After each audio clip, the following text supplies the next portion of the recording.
ar Jornal da Clube, segunda edição. O jornal que vai além da notícia e mostra o que realmente interessa. Boa noite.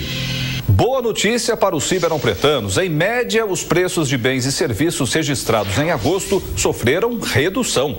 Depois de 5 meses seguidos de aumento nos preços, o mês de agosto terminou com deflação em Ribeirão Preto na ordem de 0,23%. A percepção sobre a queda ela não é muito grande. Aí o que acontece? O consumidor ele não percebe essa queda pelo fato do aumento até o período ter sido muito elevado. Um dos grupos que mais contribuíram para a deflação foi o de alimentação. No geral, a queda nos preços foi de quase 1% e foi a maior apurada nos últimos 18 meses, segundo o Núcleo de Estudos e Pesquisas Econômicas. Entre os itens que sofreram queda nos custos, os destaques são o tomate, que caiu 38%, e a batata, quase 20%. O leite também ficou aproximadamente 5% mais barato. O arroz chegou perto dos 3% e o frango 1,12%. Muito pouco, mas deu para perceber, né? Deu uma caidinha no preço. Já ajudou um pouquinho, sim. Não fez diferença ainda não. É muito pouco que baixou. Precisa voltar ao que era antes, né? Outro grupo que contribuiu com a deflação foi o de transporte. Carros novos, por exemplo, sofreram uma queda no preço de 0,51%. Mas o destaque maior foi para o álcool, que ficou 9,33% mais barato na maior parte do mês de agosto. Foi bom, enquanto durou, né? Porque você vê agora aumentou novamente. E Ribeirão é produtora de álcool. Aqui em Ribeirão nós produzimos álcool e tem usina. E é esse preço que está aí agora, vocês estão vendo aí agora, que aumentou. A deflação só não foi maior, principalmente por causa do grupo habitação. Nós tivemos pressão agora no mês de agosto, principalmente do grupo habitação, por conta do aumento apurado para aluguel, que foi de 0,83%, e também na conta de telefone convencional.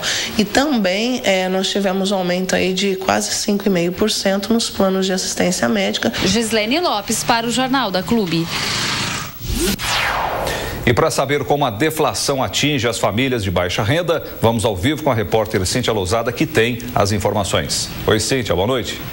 Boa noite, Zanuelo. Boa noite a você que assiste ao Jornal da Clube. Para falar mais sobre o assunto, eu converso com o economista Matheus Franco.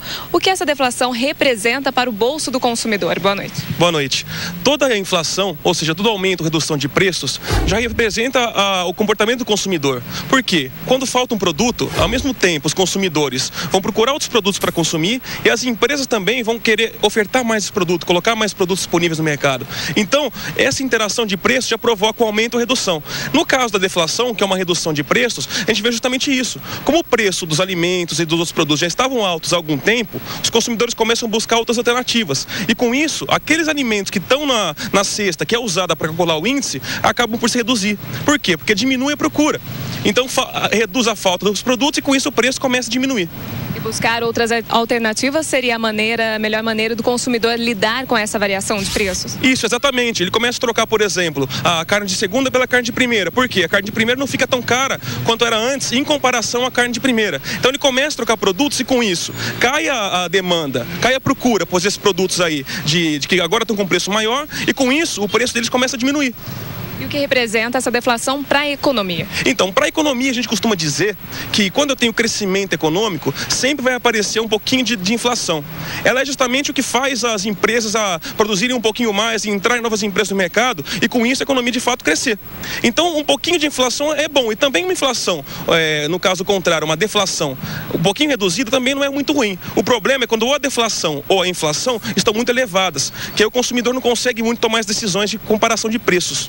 E esses números podem mostrar que as medidas tomadas pelo Banco Central ajudaram a derrubar os índices ou eles caíram normalmente? Bom, de fato, a interação do Banco Central, né, quando ele intervém na economia e faz, por exemplo, o aumento da taxa de juros. Com isso, os consumidores começam a consumir um pouco menos. E reduzindo esse consumo, diminui essa falta de produtos e o preço começa a diminuir ao longo do tempo. Para alguns economistas, um pouco de inflação não perturba a economia desde que venha junto com o crescimento econômico. Como você analisa isso? Pois é, justamente isso. Quando é possível prever a inflação, ou quando a inflação está num nível reduzido, mas que tanto os consumidores como as próprias empresas conseguem prever esse aumento de preços, eles conseguem tomar a decisão para poder ou produzir um pouquinho mais ou consumir um pouquinho menos. Obrigada pelas informações. Nós voltamos ao estúdio na Casa da Clube. Zanuel. Obrigado, Cíntia.